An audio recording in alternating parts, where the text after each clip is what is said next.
ನಾಳೆ ಕರ್ನಾಟಕದಾದ್ಯಂತ ಕಾಂಡಿಮೆಂಟ್ಸ್ಗಳು, ಬೇಕರಿ ಕಾಂಡಿಮೆಂಟ್ಸ್ಗಳು, ಬೀಡಾ ಅಂಗಡಿಗಳು ಸಂಪೂರ್ಣವಾಗಿ ಬಂದ್ ಆಗ್ತಾ ಇದೆ. ಹಲವು ಬೇಡಿಕೆಗಳನ್ನ ಸರ್ಕಾರದ ಮುಂದೆ ಇಟ್ಕೊಂಡು, ನಿಜಕ್ಕೂ ಕೂಡ ಈ ಬೇಡಿಕೆಗಳು ಏನು ಅಂತ ಕೇಳಿದ್ರೆ ನೀವೇ ಕೂಡ ಆಶ್ಚರ್ಯ ಪಡ್ತೀರಾ. ಈ ಹಿಂದೆ ಇದ್ರ ಬಗ್ಗೆ ಒಂದು ವಿಸ್ತೃತವಾದ ವರದಿಯನ್ನ ಕೂಡ ನ್ಯಾಷನಲ್ ಟಿವಿ ಪ್ರಸಾರವನ್ನು ಮಾಡಿತ್ತು. ಈ ಒಂದು ಬಂದ್ಗೆ, ಈ ಒಂದು ಅನಿರ್ದಿಷ್ಟಾವಧಿಯ ಮುಷ್ಕರಕ್ಕೆ ಕರೆ ಕೊಟ್ಟಿರುವಂತ ಕರ್ನಾಟಕ ರಾಜ್ಯ ಕಾರ್ಮಿಕ ಪರಿಷತ್ನ ಸಂಸ್ಥಾಪಕ ಅಧ್ಯಕ್ಷರಾದಂಥ ರವಿಶೆಟ್ಟಿ ಬೈಂದೂರವರು ಇದ್ದಾರೆ. ಬನ್ನಿ ಅವ್ರನ್ನ ಮಾತಾಡ್ಸೋಣ. ಸರ್, ಒಂದು ಹಲವು ಬೇಡಿಕೆಗಳನ್ನ ಇಟ್ಟಿದ್ದೀರಾ. ಪ್ರಮುಖವಾಗಿ ಅದು ಬೇಡಿಕೆಗಳಲ್ಲಿ ರಕ್ಷಣೆ ಕೇಳಿದ್ದೀರಾ.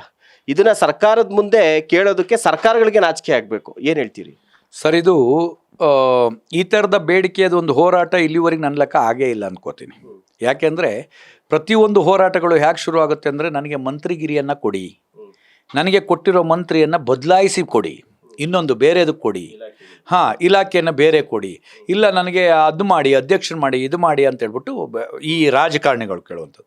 ನಾವೆಲ್ಲ ಹೋರಾಟಗಳನ್ನು ಇಲ್ಲಿವರೆಗೆ ಯಾಕೆ ಮಾಡ್ತಾಯಿದ್ವಿ ಅಂದರೆ, ನಮ್ಮ ನಾಡನ್ನು ಉಳಿಸ್ಕೊಡಿ, ನಮ್ಮ ನಾಡಿಗೆ ಒಂದು ಅಭಿವೃದ್ಧಿ ಆಗಬೇಕು, ಅಭಿವೃದ್ಧಿ ವಿಷಯದಲ್ಲೆಲ್ಲ ನಾವು ಪ್ರತಿಭಟನೆ ಮಾಡಿದ್ದೀವಿ. ನೀರು ಕೊಡಿ, ನುಡಿ, ಜಲಕ್ಕಾಗಿ ಹೋರಾಟವನ್ನು ಮಾಡಿದ್ದೀವಿ. ಆದರೆ ಈ ಸಲ ಏನಂದರೆ, ಭಾಳ ವಿಶೇಷವಾಗಿ ನಮಗೆ ನೆಮ್ಮದಿಯಿಂದ ಬದುಕಕ್ಕೊಂದು ಅವಕಾಶ ಮಾಡಿಕೊಡಿ ಅಂತ. ಇದು ಆ್ಯಕ್ಚುಲಿ ಬಹಳ ಇದು ಅಂದರೆ, ಅದು ಯಾರಿಂದ? ನಿಮ್ಮ ಸರ್ಕಾರದ ಕೆಲವು ನಿಯಮಗಳು ಮತ್ತು ಸರ್ಕಾರದ ಅಧಿಕಾರಿಗಳು, ಇವರಿಂದ ನಮಗೆ ರಕ್ಷಣೆ ಕೊಡಿ ಅಂತ ಕೇಳೋಂಥ ಪರಿಸ್ಥಿತಿ ಬಂದಿದೆ. ಬಹಳ ನೋವಾಗ್ತಾ ಇದೆ. ಇಂಥ ಒಂದು ಪರಿಸ್ಥಿತಿ ಬಹಳ ನೋವಾಗ್ತಾ ಇದೆ. ಯಾಕೆಂದರೆ ಸಣ್ಣ ಉದ್ದಿಮೆದಾರರು ಅಂದರೆ ಕಾರ್ಮಿಕನಿಂದ ಮಾಲೀಕನಾಗುವ ಒಂದು ಮೊದಲ ಹಂತ ಅದು. ಕಾರ್ಮಿಕ ಇರ್ತಾನೆ, ಅವನು ಕಾರ್ಮಿಕನಿಂದ ಮಾಲೀಕನೇ ಆಗಲಿಕ್ಕೆ ಹೆಂಡತಿಯ ಒಡವೆ, ಅಕ್ಕನ ಒಡವೆ, ತಾಯಿಯ ಒಡವೆಗಳನ್ನು ಅಡ ಇಟ್ಟು ಅದರಲ್ಲಿ ಬಂದ ಹಣದಲ್ಲಿ ಸಣ್ಣದಾಗಿ ಒಂದು ಬಂಡವಾಳ ಹಾಕಿ ಕೂತ್ಕೊಳ್ಳುವಂಥ ಸಂದರ್ಭ ಯಾವುದು? ಬೀದಿ ಬದಿ ವ್ಯಾಪಾರಿಗಳಾಗಿರ್ಬೋದು, ಸೊಪ್ಪಿಗೆ ಬಂಡವಾಳ ಹಾಕಿ ತರುವಂಥದ್ದು, ಹಣ್ಣಿಗೆ ಬಂಡವಾಳ ಹಾಕಿ ತರುವಂಥದ್ದು, ಹೂವಿಗೆ ಬಂಡವಾಳ ಹಾಕಿ ತರುವಂಥದ್ದು, ಸಣ್ಣ ಕ್ಯಾಂಟೀನ್ಗಳಾಗಿರ್ಬೋದು, ಬೇಕರಿಗಳಾಗಿರ್ಬೋದು, ಬೀಡಾ ಅಂಗಡಿಗಳಾಗಿರ್ಬೋದು. ಮತ್ತು ನಾವೆಲ್ಲ ಏನು ಮಾಡ್ತೀವಿ ಅಂತ ಹೇಳಿದರೆ, ಹೆಸರುಗಳು ದೊಡ್ಡದು. ಕೆಲವರಿಗೆ ಏನು ಅನಿಸುತ್ತೆ ಅಂದರೆ, ಬೇಕರಿ, ಕಾಂಡಿಮೆಂಟ್ಸು, ಕ್ಯಾಂಟೀನ್ ಅಂತ ಹೇಳಿದ್ದಾರೆ, ಕೆಫೆ ಇದೆ, ಅದರಲ್ಲಿ ಏನು ರೀ ಅವ್ರಿಗೇನು ಕೊರತೆ? ಸರ್, ನಾವು ಹೆಸರು ಮಾತ್ರ ದೊಡ್ಡದಿಡ್ತೀವಿ. ಯಾಕೆಂದರೆ ಬ್ಯಾನರ್ ಅಂಗಡಿಗೆ ಹೋದರೆ ಡಿಸೈನ್ ಬ್ಯಾನರ್ ಮಾಡಿಕೊಡ್ತಾರೆ ನಮಗೆ. ಕೆಫೆ, ಕೂಲ್ ಜಾಯಿಂಟ್, ಅದು ಹಾಟ್ ಅಂತ ಈ ಥರ ಎಲ್ಲ ಭಾಳ ವಿಶೇಷವಾಗಿ ಹೆಸರಿಟ್ಕೊಂಡಿರ್ತೀವಿ. ಆದರೆ ಕರೆಕ್ಟಾಗಿ ನೀವು ಒಳಗಡೆ ಬಂದು ನೋಡಿದರೆ ನಮ್ಮದು ಚಿಲ್ಲರೆ ಅಂಗಡಿ ಅಂತ ಇಟ್ಕೊಂಡ್ರೆ ಯಾರು ಬರಲ್ಲ ಇವಾಗ. ಆದ್ದರಿಂದ ನಾವೇನು ಮಾಡ್ತೀವಿ, ವಿಶೇಷವಾದ ಹೆಸರುಗಳನ್ನು ಮತ್ತು ವಿಶೇಷವಾಗಿ ನೀಟಾಗಿ ಬ್ಯಾನರ್ಸ್ಗಳನ್ನು ಮಾಡಿ ಹಾಕಿರ್ತೀವಿ. ಆದರೆ ನಾವು ಮಾರ್ತೋ ಚಿಲ್ಲರೆ ಅಂಗಡಿ. ನಮ್ಮಲ್ಲಿ ನೀವು ಬನ್ನಿ, ನಿಂಬೆಹಣ್ಣು ಸಿಗ್ತದೆ, ಈ ಕಡೆ ಬಂದರೆ ಬಿಸ್ಕೆಟ್ ಬೇಕಂದ್ರೆ ಬಿಸ್ಕೆಟ್ ಸಿಗ್ತದೆ, ಹಾಲು ಬೇಕಂದ್ರೆ ಹಾಲು ಸಿಗ್ತದೆ, ಟೀ ಬೇಕಂದ್ರೆ ಸಿಗುತ್ತೆ, ಮೊಟ್ಟೆ ಸಿಗುತ್ತೆ, ದಿನಸಿ ಐಟಮ್ ಸಿಗುತ್ತೆ, ಸಿಗರೇಟ್ ಸಿಗುತ್ತೆ, ಜರ್ದಾ ಸಿಗುತ್ತೆ, ಎಲ್ಲದೂ ಸಿಕ್ಕುತ್ತೆ ನಮ್ಮಲ್ಲಿ. ಅಂದರೆ ನಾವು ಚಿಲ್ಲರೆ ಅಂಗಡಿಯವರು. ಹಾಗಿರುವಾಗ ನಮ್ಮ ಮೇಲೆ ನೀವು ಈ ಹಿಂದೆ ತೆರಿಗೆ ಅನ್ನುವ ಒಂದು ಇದನ್ನು ಮಾಡಿದ್ರಿ. 4 ವರ್ಷದಿಂದ ಪೆಂಡಿಗಿದೆ ಅಂದರೆ ಹಾರ್ಟ್ ಅಟ್ಯಾಕ್ ಆಗಿಲ್ಲ ಸದ್ಯಕ್ಕೆ ಯಾರಿಗೂ. ಅದಕ್ಕೆ ಪುಣ್ಯ, ತಕ್ಷಣಕ್ಕೆ ನಾವು ಎಚ್ಚೆತ್ಕೊಂಡ್ವಿ, ಬಚಾವಾಯಿತು. ಅವತ್ತಿನ ದಿನದಲ್ಲಿ ಮುಖ್ಯಮಂತ್ರಿಗಳು ಎಚ್ಚೆತ್ಕೊಂಡು ತಕ್ಷಣ ಅದಕ್ಕೊಂದು ಪರಿಹಾರವನ್ನು ಸೂಚಿಸಿದರು ಅವಾಗಿನ ಸಿದ್ದರಾಮಯ್ಯನವರು. ಇವತ್ತೇನಾಗಿದೆ ಅಂದರೆ, ನಮಗೆ ಒಬ್ಬ ಚಾಲಕರು, ಕಾಕಿ ಸಮವಸ್ತ್ರ ಧರಿಸಿರೋಂಥ ಒಬ್ಬ ಚಾಲಕರು ಏನಾದರೂ ಬಂದರು ಅಂದರೆ ಎದೆ ಡಗ್ ಅನ್ನತ್ತೆ. ಅಯ್ಯೋ, ಬಂದ್ಬಿಟ್ರೆ ಪೊಲೀಸರು ಯಾರು, ಈಗ ನಮ್ಮ ಎಲ್ಲ ಎತ್ಕೊಂಡು ಹೋಗ್ಬಿಡ್ತಾರೆ ಐಟಮು, ಅಯ್ಯೋ ನಮ್ಮ ಮೇಲೆ ಕೇಸ್ ಹಾಕ್ತಾರೆ, ನಮಗೆ ಹೊಡಿತಾರೆ ಅನ್ನೋ ಒಂದು ಭಯ ಹುಟ್ಕೊಂಡಿದೆ. ಈ ಕಡೆ ಯಾರು ಒಂದು ಟ್ಯಾಗ್ ಹಾಕ್ಕೊಂಡು ಏನಾದ್ರು ಕೈಲಿ ಒಂದು ಬುಕ್ ಹಿಡ್ಕೊ ಬಂದ್ರು ಅಂದರೆ ಮುಗಿದೋಯ್ತು ಕತೆ. ಆಯಿತು, ನಮ್ಗೆ ಗೊತ್ತು ಇವತ್ತು 10,000 ರೂಪಾಯಿ ನಾನೀಗ ಸಾಲ ಮಾಡಿ ತರೋದೆ ಅಂತ ಹೇಳ್ಬಿಟ್ಟು ನಾವು ಫಿಕ್ಸ್ ಆಗಿಬಿಡ್ಬೇಕು. GBA ಅಧಿಕಾರಿಗಳು ಬಂದರು, ಯಾರೋ ಅಧಿಕಾರಿಗಳು ಬಂದರು ಅಂತೇಳಿ ಟ್ಯಾಗ್ ಹಾಕ್ಕೊಂಡು ಬಂದಿರ್ತಾರೆ. ಯಾರು ಒಬ್ರು ಕ್ಯಾಮ್ರಾ ಹಿಂಗೆ ಹಿಡ್ಕೊ ಬಂದ್ರು ಅಂದ್ರಂತೂ ಆಫ್. ನಾವು ಪಾಪ ಅವ್ರು ಹಿಂಗೆ ಅವ್ರದ್ದು ಸೆಲ್ಫಿ ನೋಡ್ತಾ ಇರ್ತಾರೆ, ಆದರೆ ನಮಗೆ ಆಫ್. ಅಂದರೆ ಅಷ್ಟು ದೊಡ್ಡ ಮಟ್ಟಕ್ಕೆ ನಮ್ಮನ್ನು ಹೆದರಿಸಿಟ್ಟಿದ್ದಾರೆ. ಒಂದೊಂದು ಸಲ ದಾಳಿ ನಡೆಯೋದು ಅಂದರೆ 1-2 ಹೆಸರಿನಲ್ಲ. ಕೋಟ್ಪಾ ಕಾಯ್ದೆ ಅಂತ ಹೇಳ್ತಾರೆ, ಸಿಗರೇಟು ಜರ್ದಗಳನ್ನು ಮಾರಬಾರ್ದು. ನಾವು ಸಿಗರೇಟು ಜರ್ದದ ಪರ ಇಲ್ಲ, ನಾವು ಅದ್ರ ವಿರೋಧ. ತಂಬಾಕು ಉತ್ಪನ್ನಗಳನ್ನು ಸಂಪೂರ್ಣ ನಿಷೇಧ ಮಾಡಿ ಅಂತ ನಾವು ಹೇಳ್ತೀವಿ. ಆದರೆ ಬೆಳೆಯುವ ರೈತರಿಗೆ ನೀವು ಸೆಂಟ್ರಲಿಂದ ಮತ್ತು ಸ್ಟೇಟಿಂದ ಎರಡೂ ಕಡೆಯಿಂದ ಅನುದಾನವನ್ನು ಕೊಡ್ತೀರಿ ಅವರಿಗೆ. ಅದಾದ ನಂತರ ಕಂಪನಿಗಳು ಬನ್ನಿ ಅಂತ ಬಿಟ್ಟು ನೀವು ಅವರಿಗೆ ಕಂಪ್ನಿಗಳಿಗೆ ಅವಕಾಶವನ್ನು ಮಾಡಿಕೊಡ್ತೀರಿ. ಸಾಗಾಟ ಮಾಡೋರಿಗೆ ಕೂಡ ಮಾಡ್ರಪ್ಪ ಅಂತ ಹೇಳ್ತೀರಿ. 80-87% ಟ್ಯಾಕ್ಸನ್ನು ತೊಗೊಳ್ತೀರಿ. ಅದರಲ್ಲಿ ಅತಿ ಹೆಚ್ಚು ತಂಬಾಕು ಉತ್ಪನ್ನಗಳಿಗೆ ತೊಗೊಳ್ಳೋದು ಟ್ಯಾಕ್ಸನ್ನು ತೊಗೊಳ್ತೀರಿ ನೀವು. ತಗೊಂಡ ನಂತರ ಈ ಮಾರ್ಲಿಕ್ಕೆ ಬಂದಾಗ ಅದಲ್ಲೂ 2 ವಿಧ. ನೀವು ಸ್ಟಾರ್ ಹೋಟೆಲ್ಗಳಲ್ಲಿ, ಈಗ ಕೋಟ್ಪಾ ಕಾಯ್ದೆ ಎಲ್ಲಾದರೂ ಸ್ಟಾರ್ ಹೋಟ್ಲಲ್ಲಿ ಇದಾಗಿದ್ದು ನೋಡಿದ್ದೀರಾ, ಕೇಳಿದ್ದೀರಾ ನೀವೆಲ್ಲಾದರೂ? ಮಾಧ್ಯಮದವ್ರು ನೀವು ದೊಡ್ಡ ಪಬ್ಬುಗಳಲ್ಲಿ ಕೋಟ್ಪಾ ಕಾಯ್ದೆ ಹಾಕಿದ್ದು ನೋಡಿದ್ದೀರಾ? ಇಲ್ಲ. ಈ ಸಣ್ಣ ಬೀಡಾ ಅಂಗಡಿಯವರು ಈ ಸಣ್ಣ ಇವ್ರಿಗೆ ಮಾತ್ರ ಇದು ಮಾಡ್ತೀರಿ. ನಾನು ಹೇಳೋದು ಒಂದೇ, ಸಂಪೂರ್ಣವಾಗಿ ಕ್ಲೋಸ್ ಮಾಡಿ ಅದನ್ನು. ಬೇಡ, ನಮಗೆ ಬೇಡ, ಸಂಪೂರ್ಣವಾಗಿ ಬಂದ್ ಮಾಡಿ. ನಿಮಗೆ ಬಂದ್ ಮಾಡೋಕ್ಕೆ ಯೋಗ್ಯತೆ ಇಲ್ಲ, ನಿಮ್ಮ ಹತ್ರ ಆಗಲ್ಲ, ನಿಮಗೆ ಅದರಲ್ಲೇ ಸರ್ಕಾರ ನಡೀತಾ ಇದೆ, ಇಲ್ಲ ಅಂದರೆ ಸತ್ತೋಗ್ಬಿಡ್ತೀವಿ ಅನ್ನೋದೇನಾದ್ರು ನಿಮ್ಮ ಭಾವನೆ ಇದ್ದರೆ ನೀವು ನಮಗೆ ಮುಕ್ತವಾಗಿ ಆ ಮಾರಾಟಕ್ಕೆ ಅವಕಾಶ ಕೊಡಿ. ನೀವು ಕೆಲವು ಕಡೆ ಝೋನ್ ಮಾಡ್ತೀರಿ, ಅದ್ರ ನಿಯಮನೇ ಕೆಲವರಿಗೆ ಇನ್ನೂ ಗೊತ್ತಿಲ್ಲ. ಝೋನ್ ಮಾಡ್ತೀರಿ, ಝೋನ್ ಮಾಡಿದ ಹೊಗೆ ಎಲ್ಲಿಗೆ ಹೋಗುತ್ತೆ? ಮತ್ತೆ ನೀವು ಹೇಳ್ತಾ ಇದ್ದೀರಿ ಅದು ಕೋಟ್ಪ ಕಾಯ್ದೆಯಲ್ಲಿ ಏನು ನಿಯಮ ಇದೆ ಅಂತ ಹೇಳಿದ್ರೆ, 1 ಸಿಗರೇಟ್ ತಗೋಬಾರ್ದಂತೆ, 1 ಪ್ಯಾಕ್ ತಗೋಬೇಕಂತೆ. ಯಾರೋ ಒಬ್ರು ಪುಣ್ಯಾತ್ಮರು 1-2 ಸೇಯ್ತಾ ಇರ್ತಾರೆ, ಎಲ್ಲೋ ಊಟನೋ ತಿಂಡಿನೋ ಆದಾಗ ಆತನಿಗೆ ಹೇಳ್ದಂಗೆ, ಏಯ್ 1-2 ಸೇಬೇಡ ನೀನು, ಇದು ಕ್ರಿಮಿನಲ್, ಇದು ನೀನು ತಕ್ಷಣ 1 ಪ್ಯಾಕೆಟ್ ಸಹಿ, 10 ಸಹಿ, ಬೇಗ ಸಾಯಿ. ಇದು ಇವರ ಒಂದು ನಿಯಮ ಆಗೋಗ್ಬಿಟ್ಟಿದೆ. ಅದು ಮತ್ತೆ ನಾನು ಓಪನ್ ಮಾಡಿದ್ರೆ, ಅಂಗಡಿಯವನಾಗಿ ನಾನು ಓಪನ್ ಮಾಡಿದ್ರೆ ಏನಾಗುತ್ತೋ ಗೊತ್ತಿಲ್ಲ, ಆ 10ರದ್ದು 1 ಪ್ಯಾಕೆಟ್ ತಗೊಳ್ತಾನಲ್ಲ ಆ ವ್ಯಕ್ತಿ ಓಪನ್ ಮಾಡ್ಬೋದು, ನಾನು ಓಪನ್ ಮಾಡಿ ಕೊಡುವಂಗಿಲ್ಲ. ಇದು ಯಾವ ನಿಯಮ ಸರ್? ಮತ್ತೆ ಜನನಿ ಬೀಡ ಪ್ರದೇಶದಲ್ಲಿ ಯಾವ ಕಾರಣಕ್ಕೂ ನೀವು ಮಾರಾಟ ಮಾಡೋಂಗಿಲ್ಲ ಅಂತಾರೆ, ಇದು ಸೇಯುವಂಗಿಲ್ಲ ಅಂತಾರೆ. ಸರ್ ಬೆಂಗಳೂರಿನಲ್ಲಿರೋನು, ಯಾಕಂದ್ರೆ ಇಲ್ಲೆಲ್ಲ ಬೋರ್ಡ್ ಹಾಕ್ಬಿಟ್ಟಿದ್ದಾರೆ, ಕಣ ಕಣದಲ್ಲೂ ಕೇಸರಿ ಅಂತೆ ಬೋರ್ಡ್ ಹಾಕ್ಬಿಟ್ಟಿದ್ದಾರೆ, ದೊಡ್ಡ ದೊಡ್ಡ ಸ್ಟಾರು. ಅವರು ಸೇರಿ ಇದನ್ನು ತಿನ್ನಿ ತಿನ್ನಿ ತಿನ್ನಿ ತಿನ್ನಿ ಅನ್ನೋದು. ಒಂದ್ಸಲ ತಿಂದು ನೋಡಿ, ಅದೇ ಬಸ್ಸಲ್ಲಿ ಸರ್ಕಾರಿ ಇದರಲ್ಲೂ ಕೂಡ ತಿನ್ನಿ, ನೀವು ತಿನ್ನಿ, ಒಂದ್ಸಲ ತಿನ್ನಿ ಅಂತೇಳಿ ಅವ್ರು ಹೇಳಿರಂತ ತಿಂದಿದ್ದೀವಿ. ಈಗ ಅದನ್ನ ತಿಂದಿದ್ದು ಜೀರ್ಣಿಸ್ಕೊಳಕ್ಕೆ ನಮ್ಮ ಹತ್ರ ಆಗ್ತಾ ಇಲ್ಲ. ಅಂಥ ಪರಿಸ್ಥಿತಿ ಮಾಡಿ ಅವ್ರು ಏನು ಮಾಡ್ತಾ ಇದ್ದಾರೆ ಅಂತ ಹೇಳಿದರೆ, ಕಡೆ ಹಂತದಲ್ಲಿ ನೀವು ಸರ್ಕಾರ ಸಂಪೂರ್ಣವಾಗಿ ಅದನ್ನು ತಯಾರು ಮಾಡಲಿಕ್ಕೆ ಏನು ಬೇಕೋ, ಅದ್ರ ಟ್ಯಾಕ್ಸ್ ಏನು ಬೇಕೋ ಎಲ್ಲ ಪಡಿತಾ ಇದೆ. ಬರೀ ಈ ಸಣ್ಣ ಉದ್ದಿಮೆದಾರರ ಮೇಲೆ ದಾಳಿ ಮಾಡುವಂಥ ಕೆಲಸವನ್ನು ಮಾಡ್ತಾ ಇದೆ. ಅದಲ್ಲದೆ ಈಗ ಪ್ಲಾಸ್ಟಿಕ್ ವಿಷಯಕ್ಕೆ ಬರೋಣ. ಈಗ ಸಿಗರೇಟು ಜರ್ದ ಬಿಟ್ಟಾಕೋಣ. ಅದಾದ ಮೇಲೆ ಪ್ಲಾಸ್ಟಿಕ್ ವಿಷಯಕ್ಕೆ ಬಂದರೆ, ಪ್ಲಾಸ್ಟಿಕ್ಕನ್ನು ನಿಷೇಧ ಮಾಡಿದ್ದೀವಿ ಅಂತ ಹೇಳ್ತಾರೆ. ಫ್ಯಾಕ್ಟ್ರಿಗಳು ಎಲ್ಲ ಜಾಗದಲ್ಲೂ ವರ್ಕ್ ಮಾಡ್ತಾ ಇದ್ದಾವೆ. ಇಂತಿಷ್ಟು ಮೈಕ್ರೋನ್ ಅಂತ ಇರಬೇಕು ಅಂತ ಇದೆ, ಅಲ್ಲಿ ಇನ್ನೊಂದು ಮಿಷನ್ ಅದಕ್ಕಾಗೆ ಓಡ್ತಾ ಇದೆ, ಎಲ್ಲ ಕಡೆ ಓಡ್ತಾ ಇದೆ. ಅಧಿಕಾರಿಗಳಿಗೆ ಗೊತ್ತು, ಪಾಪ ಅಲ್ಲಿ ಹೋಗಿ ಬರ್ತಾರೆ ಚೆಕ್ ಮಾಡಲಿಕ್ಕೆ, ಅವ್ರಿಗೆ ಗೊತ್ತು. ಆದರೆ ಅಲ್ಲಿಂದ ದೊಡ್ಡ ಹಂತದ್ದು ಬರುತ್ತೆ, ಇವರಿಂದ ಬರೋದು 100-200 ರೂಪಾಯಿ ಚಿಲ್ಲರೆ ಕಾಸು. ಹಾಗಾಗಿ ಇವ್ರನ್ನ ಇದು ಮಾಡ್ತಾ ಇದ್ದಾರೆ. ಅದಾದ ನಂತರ ಅಂಗಡಿಗಳಿಗೆ ಸಾಗಾಟ ಆಗುತ್ತೆ. ದೊಡ್ಡ ದೊಡ್ಡ ಅಂಗಡಿಗಳಲ್ಲಿ ನಾವೇನು ಮಾಡ್ತೀವಿ ಅಂದರೆ, ಸಣ್ಣ ಪುಟ್ಟ ಅಂಗಡಿಗಳು, ಯಾರು ಒಂದು ಮಕ್ಕಳು ಬರ್ತಾರೆ, ಒಂದು ಚಿಕ್ಕದು ಪಾಪ ಅವ್ರಿಗೆ ಹಾಕೋದ್ರೆ ಅಲ್ಲಿ ಬೀಳುತ್ತೆ ಅಂತ ಒಂದು ಕವರ್ ತಂದ್ಕೊಂಡು ಇಟ್ಟಿರ್ತೀವಿ. ಅವ್ರು ಮಾರ್ತಾರಲ್ಲ, ಮಾರಿದ್ದಕ್ಕೆ ತಂದ್ವಿ, ಇಲ್ಲಾಂದ್ರೆ ನಾವೆಲ್ಲಿ ತರ್ತಿದ್ವಿ. ತಗೊಂಡು ಹೋದರೆ ಅದನ್ನು ಒಂದು ಕವರನ್ನು ಹಿಡಿದು 1 ಪ್ಯಾಕೆಟ್ 30 ರೂಪಾಯಿ ಏನೋ ಕೊಟ್ಟು ತಂದಿರ್ತೀವಿ. 1 ಪ್ಯಾಕೆಟನ್ನು ತಗೊಂಡು ಹೋದರೆ ಅದಕ್ಕೆ 10,000 20,000 ದಂಡ ಹಾಕ್ತಾ ಇದ್ದಾರೆ. ಆದರೆ ಕಂಪ್ನಿಗಳನ್ನು ಬಂದ್ ಮಾಡಿಸಲ್ಲ, ಫ್ಯಾಕ್ಟ್ರಿಗಳನ್ನ ಬಂದ್ ಮಾಡಿಸಲ್ಲ, ಇಲ್ಲಿ ಮಾರಾಟ ಮಾಡೋರು ದೊಡ್ಡ ಹೋಲ್ಸೇಲ್ನ ಮಾಡಲ್ಲ, ಸಣ್ಣ ಉದ್ದಿಮೆದಾರ ಮೇಲೆ. ಅದಾದ ನಂತರ ಮೊನ್ನೆ ಮತ್ತೊಂದು ವಿಷಯ ಬಂತು, ಪ್ಲಾಸ್ಟಿಕ್ನ ಬಂದ್ ಮಾಡಿದ್ದೀವಿ, ಈ ಬಟ್ಟೆ ಬ್ಯಾಗನ್ನು ಬಳಸಿ ಅಂತ ಎಲ್ಲ ರಾಜಕಾರಣಿಗಳು ಹಿಂಗಿಡಿದ್ರು, ಅಧಿಕಾರಿಗಳು ಹಿಂಗಿಡಿದ್ರು, ಇದನ್ನು ಬಳಸಿ ಅಂತೇಳಿ. ಈಗ ಮೊನ್ನೆ ಅದನ್ನು ಬಳಸಿದ್ದಕ್ಕೂ ಕೇಸ್ ಹಾಕಿದ್ದಾರೆ. ಯಾಕೆ ಕೇಳಿದರೆ, ಅದರಲ್ಲಿ ವಿಷಕಾರಿ ವಸ್ತು ಪತ್ತೆಯಾಗಿದೆಯಂತೆ, ಪ್ಲಾಸ್ಟಿಕ್ಕಿನ ಅಂಶ ಇದೆಯಂತೆ, ಕ್ಯಾನ್ಸರ್ ಬರುತ್ತಂತೆ. ಹಾಗಾಗಿ ಅದನ್ನು ತಗೊಬಂದಿಟ್ಕೊಂಡಿಗೆ ಕೇಸ್ ಹಾಕ್ತಾ ಇದ್ದಾರೆ.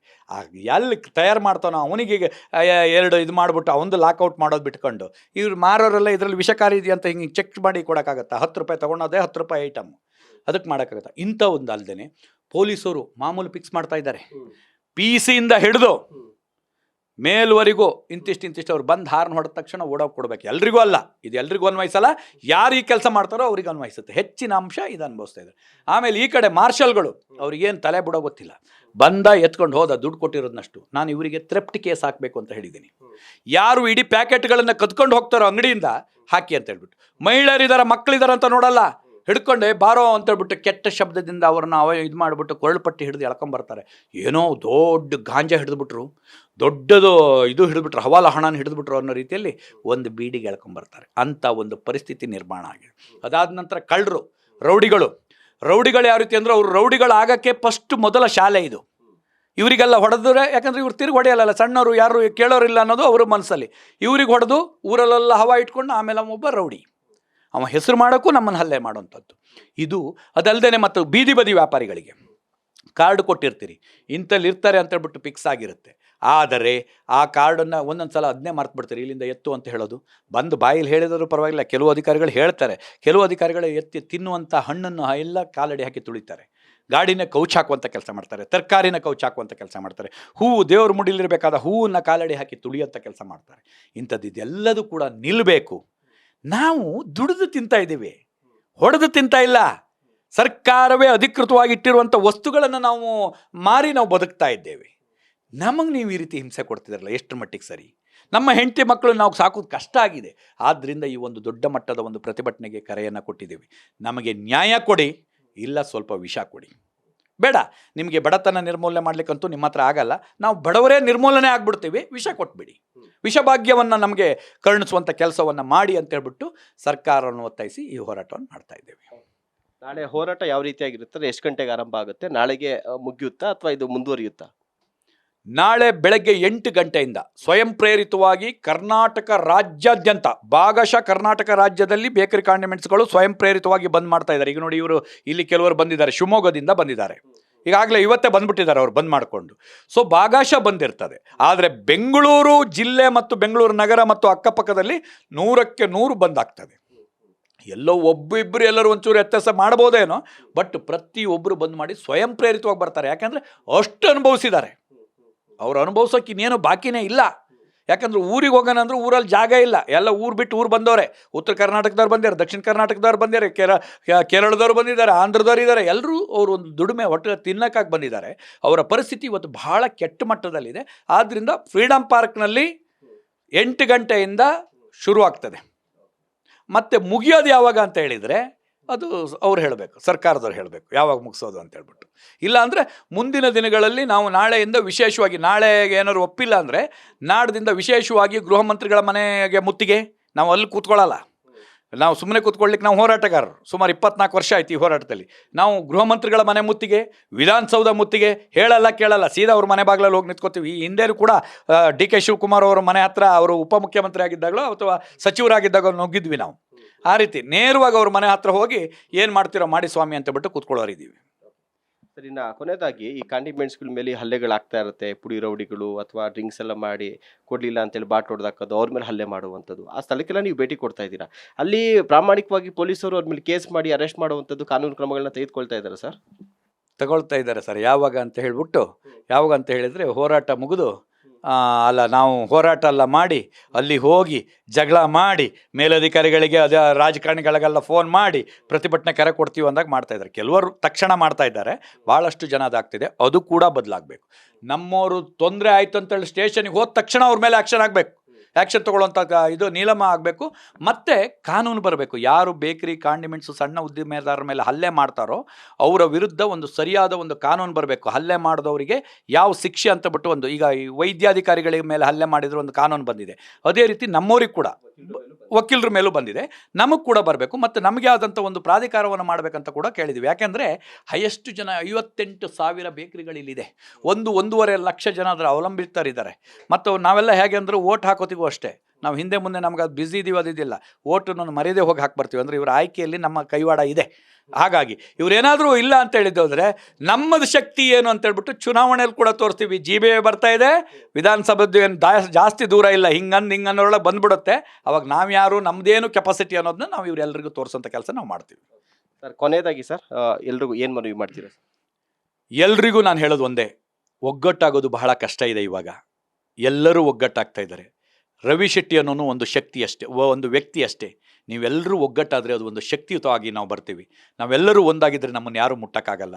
ಸಮಸ್ಯೆಗಳು GBA ಇನ್ನೊಂದು ಮತ್ತೊಂದು ಅಂತ ಹೇಳ್ಬಿಟ್ಟು ಹೊಸ ಗ್ರೇಟರ್ ಬೆಂಗಳೂರು ಅಂತೆಲ್ಲ ಹೇಳಿ ಹೊಸ ಯೋಜನೆಗಳು ಬರ್ತವೆ. ಆವಾಗ ಬಡವರು ಸಾಯುವಂಥ ಪರಿಸ್ಥಿತಿ ಬರ್ತದೆ. ಈಗಾಗಲೇ ಭಾಳಷ್ಟು ಅಂಗಡಿಗಳು ಬಂದಾಗಿದೆ. ಅದಕ್ಕೆ ಅವಕಾಶ ಕೊಡದೆ ನೀವೆಲ್ಲರೂ ಈ ಒಂದು ಇದರಲ್ಲಿ ಪಾಲ್ಗೊಂಡ್ಬಿಟ್ಟು ಈ ಹೋರಾಟದಲ್ಲಿ ನಾವು ಹೋರಾಟ ಮಾಡಿ ನಮ್ಮ ಜನ್ಮಸಿದ್ಧ ಹಕ್ಕನ್ನು ನಾವು ಬದುಕಲಿಕ್ಕೆ ಮುಕ್ತವಾಗಿ ನಿರ್ಭೀತಿಯಿಂದ ಬದುಕುವಂಥ ಒಂದು ಅವಕಾಶವನ್ನು ಪಡೀಲಿಕ್ಕಾಗಿ ಹೋರಾಟ ಮಾಡಬೇಕು. ಹಾಗೆ ಸರ್ಕಾರಕ್ಕೂ ಅಷ್ಟೇ ಎಚ್ಚರಿಕೆಯನ್ನು ಕೊಡ್ತಾ ಇದ್ದೀನಿ. ದಯವಿಟ್ಟು ನಾಳೆ ನಮ್ಮ ಈ ಬೇಡಿಕೆಗಳನ್ನು ತಾವೇನಾದರೂ ಈಡೇರಿಸಿಲ್ಲ ಅಂತ ಹೇಳಿದ್ದೆ ಹೌದಾದರೆ ಮುಂದಿನ ದಿನಗಳಲ್ಲಿ ನಮ್ಮ ಹೋರಾಟಗಳು ನಾಳೆ ನಡೆಯೋದು ಶಾಂತಿ, ಇನ್ನು ಮುಂದೆ ನಡೆಯೋದು ಕ್ರಾಂತಿ. ಎಚ್ಚರಿಕೆ ಇರಿ. ನಾವೇನು ನಿಮ್ಮ ಸರ್ಕಾರದ ಬೊಕ್ಕಸಕ್ಕೆ ಹೊರೆ ಆಗುವಂಥದ್ದು ಯಾವುದನ್ನು ಕೇಳಿಲ್ಲ.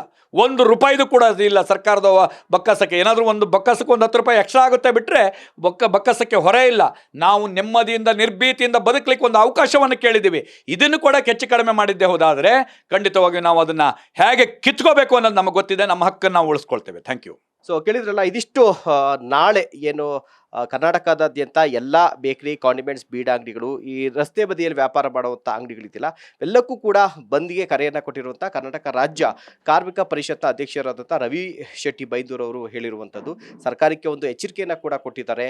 ನಮಗೇನು ಅಂದರೆ GBA ಅಧಿಕಾರಿಗಳಿಂದ, ಈ ತಂಬಾಕು ನಿಯಂತ್ರಣ ಇಲಾಖೆ ಇದೆಯಲ್ಲ ಅದರ ಅಧಿಕಾರಿಗಳಿಂದ, ಜೊತೆಗೆ ಕೆಲ ಪೊಲೀಸರಿಂದ ಆಗ್ತಾ ಇರುವಂಥದ್ದು, ಈ ಮಾರ್ಷಲ್ಸ್ಗಳಿಂದ ಆಗ್ತಾ ಇರುವಂಥ ಸಮಸ್ಯೆಗಳಿದೆಯಲ್ಲ ಅದನ್ನು ತಡೆಗಟ್ಟಿ ನಮ್ಮ ಪಾಡಿಗೆ ನಾವು ಸ್ವತಂತ್ರವಾಗಿ ಸ್ವಾವಲಂಬಿಯಾಗಿ ಬದುಕೋಕೆ ಅವಕಾಶವನ್ನು ಮಾಡಿಕೊಡಿ ಅನ್ನುವಂತಹ ಬೇಡಿಕೆಯನ್ನು ಮಾತ್ರ ಇಟ್ಟು ನಾವು ಹೋರಾಟವನ್ನು ಮಾಡ್ತಾ ಇದ್ದೀವಿ. ನಮ್ಮ ಈ ಒಂದು ಹೋರಾಟಕ್ಕೆ ನಾಳೆ ಸರ್ಕಾರದಿಂದ ಯಾರು ಜವಾಬ್ದಾರಿ ಇರುವಂಥ ಸಚಿವರಾಗಲಿ ಅಥವಾ CM ಬಂದರೂ ಕೂಡ ಇನ್ನೂ ಒಳ್ಳೆಯದೇ, ಬಂದು ನಮ್ಮ ಮನವಿಯನ್ನು ಸ್ವೀಕಾರ ಮಾಡಬೇಕು. ಇಲ್ಲ ಅಂತಂದರೆ ನಾವು ಸಂಬಂಧಪಟ್ಟಂಥ ಇಲಾಖೆಗಳಿಗೆ CM ಮತ್ತು ವಿಧಾನಸೌಧಕ್ಕೆ ಮುತ್ತಿಗೆ ಹಾಕುವಂಥ ಕೆಲಸವನ್ನು ಮಾಡ್ತೀನಿ ಅನ್ನುವಂಥ ಎಚ್ಚರಿಕೆಯನ್ನು ಸರ್ಕಾರಕ್ಕೆ ನೀಡಿದ್ದಾರೆ. ಕ್ಯಾಮ್ರಾ ಪರ್ಸನ್ ಚಿರಾಗ್ ಜೊತೆಗೆ ಶಿವಪ್ರಸಾದ್, ನ್ಯಾಷನಲ್ ಟಿವಿ, ಬೆಂಗಳೂರು.